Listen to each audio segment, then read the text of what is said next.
سورہ نساء آیت نمبر 135 یا ایھا الذین آمنوا کونوا قوامین بالقسط، اے ایمان والو تم انصاف کو قائم کرو، شہداء للہ اور گواہی دو اللہ کی رضا کے لیے، ولو علی انفسکم اگرچہ یہ گواہی تمہارے اپنے خلاف ہو، او الوالدین تمہارے والدین کے خلاف ہو، والاقربین تمہارے رشتہ داروں کے خلاف ہو، ان یکن غنیا او فقیرا فاللہ اولی بہما اگر وہ شخص مالدار ہے یا فقیر ہے پس تم اللہ تبارک و تعالیٰ کی رعایت رکھو، یہ زیادہ بہتر ہے تمہارے لیے۔ فلا تتبعوا الہوی ان تعدلوا تم مت اتباع کرو خواہشات کی کہ تم انصاف نہ کرو، وَإِن تَلْوُوا أَوْ تُعْرِضُوا اگر تم زبان کو موڑو گے یا اعراض کرو گے، فَإِنَّ اللَّهَ كَانَ بِمَا تَعْمَلُونَ خَبِيرًا یقیناً تم جو بھی عمل کرتے ہو اللہ خبردار ہے۔ اس آیت میں اللہ رب العزت نے ارشاد فرمایا، اے ایمان والو قوامین بالقسط تم جب بھی گواہی دو انصاف کے ساتھ دو، چاہے وہ گواہی تمہارے خلاف ہو، تمہارے والدین رشتہ داروں کے خلاف ہو، لیکن ہر گواہی انصاف کے ساتھ دو، کبھی ظلم نہ کرو۔ یہاں حکم ہے جب بھی انسان فیصلہ کرے عدل کے ساتھ فیصلہ کرے، اپنے فیصلے میں ظلم نہ ہو۔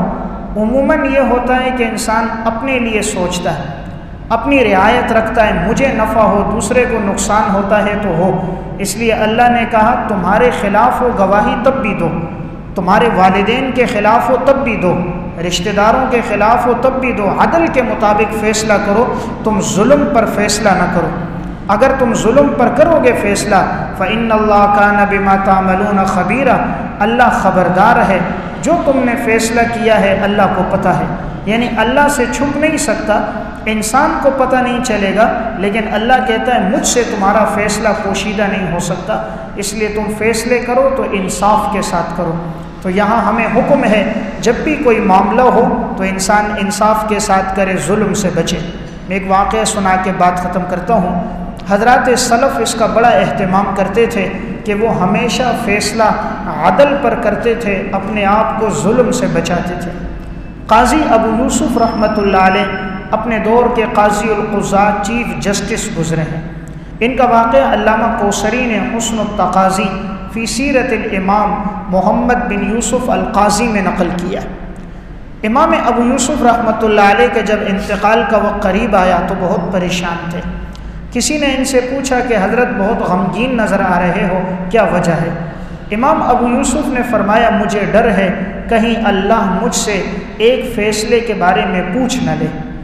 ساری زندگی قاضی رہے، فیصلے کرتے رہے، لیکن کہتے ہیں میں نے کبھی زنا نہیں کیا، میں نے کبھی چوری نہیں کی، کسی کا مال نہیں کھایا، کبھی رشوت نہیں لی، کبھی کسی کا حق نہیں غصب کیا، لیکن ایک فیصلے کے بارے میں مجھے ڈر ہے کہیں اللہ اس بارے میں باس پرس نہ کر لے۔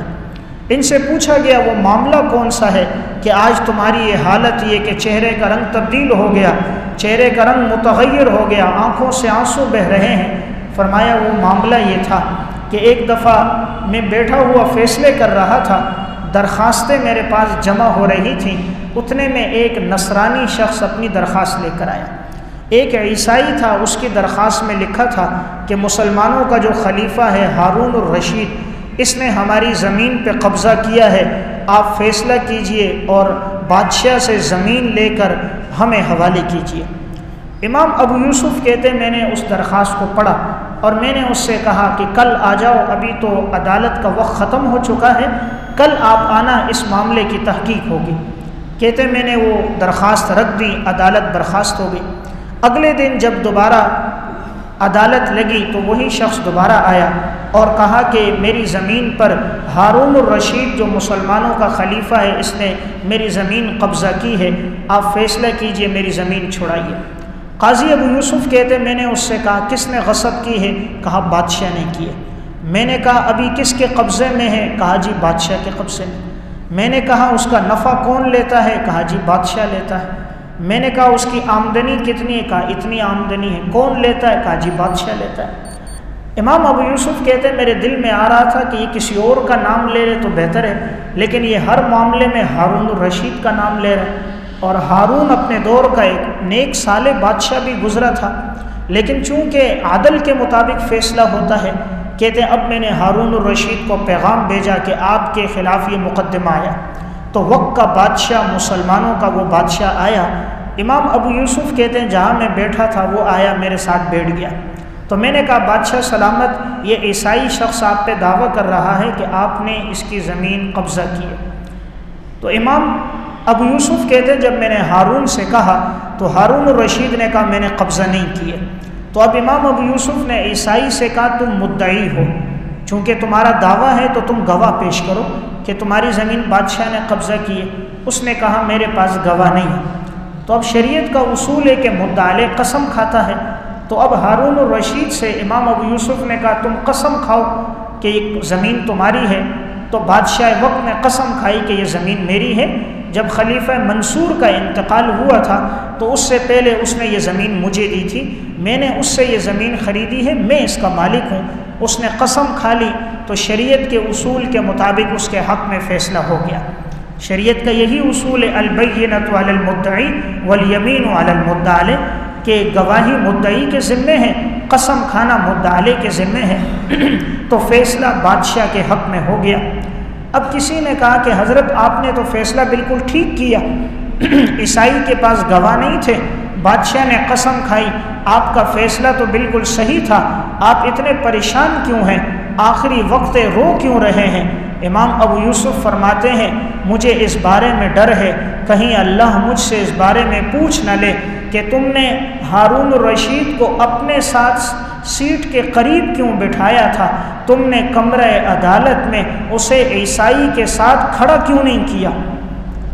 کہ انصاف کا تقاضا یہ تھا کہ وہ میرے ساتھ میری نشست پہ نہ بیٹھتا، کہ جب اس کے خلاف مقدمہ تھا تو وہ کمرہ عدالت میں میرے سامنے کھڑا ہوتا، جس طرح نصرانی کھڑا ہوا تھا۔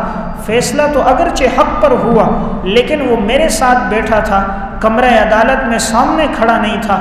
اگر اللہ نے مجھ سے اس بارے میں پوچھ لیا تو میں کیا جواب دوں گا؟ ساری زندگی عدل پر فیصلے کیے، اتنی معمولی بات پر آخری وقت رو رہے ہیں، چہرے کی حالت تبدیل ہے۔ تو اللہ حکم یہ دے رہا ہے کہ اے ایمان والو، فیصلہ انصاف پہ کرنا، چاہے تمہارے والدین ہو، چاہے رشتہ دار ہو، چاہے عزیز و اقارب اور اولاد ہو۔ عموماً ایسا ہوتا ہے کہ جب مال کی بات آتی ہے، دولت اور پیسے کی بات آتی ہے، انسان ساری چیزوں کو بھول جاتا ہے، اللہ رسول کے احکامات چھوڑ دیتا ہے، بس یہ مجھے نفع ہو۔ شریعت کا حکم ٹوٹتا ہے ٹوٹے، دوسرے کو بھلے نقصان ہو، میری اولاد کو فائدہ ہو، میری ذات کو فائدہ ہو۔ ایسا وقت میں انسان پھر اس مال سے فائدہ نہیں لے سکتا، وہ مال نہ اسے نصیب ہوتا ہے نہ اولاد کو نصیب ہوتا ہے، عموماً یہ مال خسارے اور نقصان کا ذریعہ بنتا ہے۔ تو ہمیں حکم یہ ہے انسان ہر موقع پر عدل پر چلے، ظلم سے اپنے آپ کو بچائے۔ اللہ ہم سب کو عمل کی توفیق دے۔